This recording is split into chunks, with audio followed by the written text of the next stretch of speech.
I'm 80 years old now.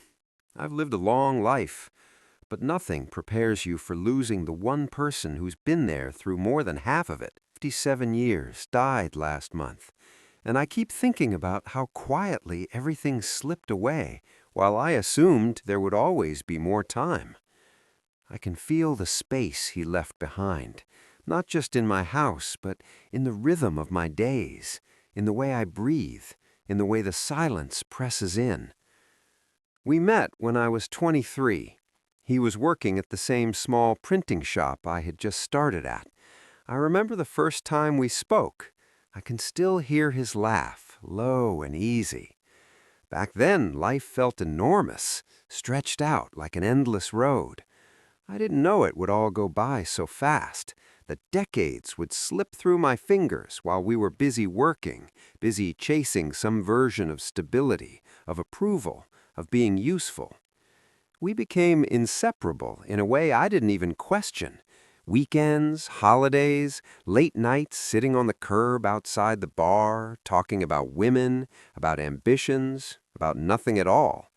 He knew the parts of me I wouldn't tell my family, the parts I barely allowed myself to acknowledge. And I think he knew the same things about himself through me. That was our gift, our quiet understanding. In my 30s, life got complicated. I got married, started a family, bought a house, tried to build something respectable. I thought I was doing the right thing, and I was, but I started seeing less of him. I told myself he'd always be there, that weekends would come, that phone calls could wait. There were birthdays missed, dinners skipped. I remember once my daughter's piano recital fell on the same day he called me, and I chose the recital. I don't remember what he said on the phone, but I remember how I felt afterward, like a weight had settled between us, quiet and almost invisible. We didn't talk about it. Men like us didn't. We just laughed the next time we met, and I pretended the distance hadn't grown. The slow cost of that distance is something you don't notice until it's too late. Years went by. Our conversations became shorter, our meetups less frequent. Life's responsibilities, jobs, families, chores, they crept in like thieves. He would call every few months, and I would always answer, but the warmth was tinged with fatigue, with unspoken things. I remember him once telling me he was thinking of taking a trip out west, and I laughed it off. "You'll never go," I said. And he didn't, not really. I realize now that my laughter wasn't playful.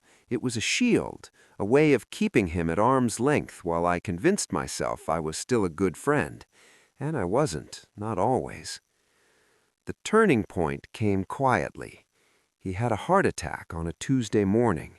No one expected it.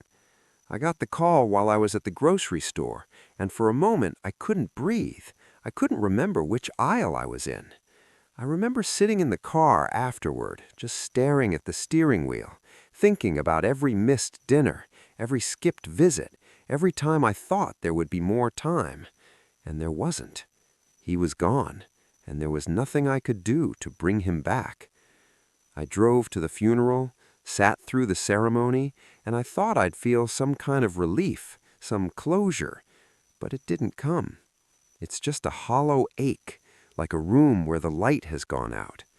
That's what losing someone after 57 years feels like. There are things that can't be fixed. 57 years of history, of shared laughter and secrets, can't be condensed into a single memory or conversation. You can't reclaim the years when you were too busy, too tired, too preoccupied with being a responsible adult to show up. You can't take back the times you chose work over him, or your own comfort over presence. He's gone, and with him, a part of myself that I can't reach anymore. I try to tell myself that we had enough time, that our bond was enough, but I know it's a lie I'm telling myself to soften the edges. There's a finality to it that cuts deeper than any words can patch. I suppose the hardest thing is realizing how quiet the loss is. There's no dramatic scene, no sudden confrontation. There's just the echo of a laugh in an empty room, the empty chair at the bar where we used to sit. I find myself talking to him sometimes, just murmuring things I wish I had said years ago. I tell him about my grandchildren, about the little victories and failures, about how the world feels colder without him. And I don't expect an answer. I know he can't give one. But it helps to say it anyway, to let the sound fill the space he left behind, even if for a moment. If there's anything I've learned, it's this. Friendship is fragile, not because people betray each other, or because life conspires against you, but because time is relentless.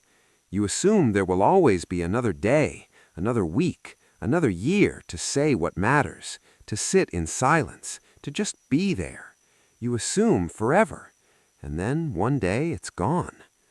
I wish I could tell my younger self to pay attention, to notice, to choose presence over productivity more often. But life doesn't work that way. You learn too late. I think about him every day. Sometimes it's a memory, a smell, a song on the radio. Sometimes it's just the weight of his absence in a room, in a house, in a life I've tried to keep busy with small tasks and routines. I can feel the decades stacked up behind me, all the things we shared and all the things we didn't. I can feel the quiet grief pressing down like an old coat I've learned to wear. And I can also feel gratitude, the kind that mixes with sorrow, the gratitude for 57 years of knowing someone so deeply, of being known in return. That's not nothing. That's rare. That's precious. I don't know if there's advice in this, not really. I can't tell you to call your friends more or to live differently, because we all make our choices and we all pay for them in our own ways. But maybe if this meant something to you, you could notice the people around you a little more closely, listen a little longer, show up a little more often. Because when the person who's been beside you for more than half your life is gone, you realize how small the things you thought could wait really were, how irreversible time really is. He would have laughed if he knew I was sitting here spilling all of this. He would have made a joke, a quiet, sideways comment about how sentimental I'd become. And I would have laughed back, and we'd have gone to the kitchen for a drink, because that was our way. Simple, unremarkable, enduring. That's what I miss most. Not the big moments, not the drama, not the milestones. Just him, just being there. Just the quiet company of someone who knew all the cracks and crevices of my life and still stayed. I'm 80 years old. I feel the years pressing in on me, the ones I've kept and the ones I've let slip away. I feel the ache of loss, yes, but also the echo of laughter, the traces of a lifetime shared with a man who shaped my world without trying. And I sit with it. I let it sit with me. Because that's all I can do now. That and remember.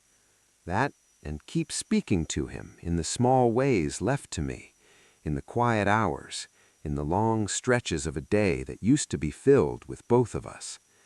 And maybe that's enough.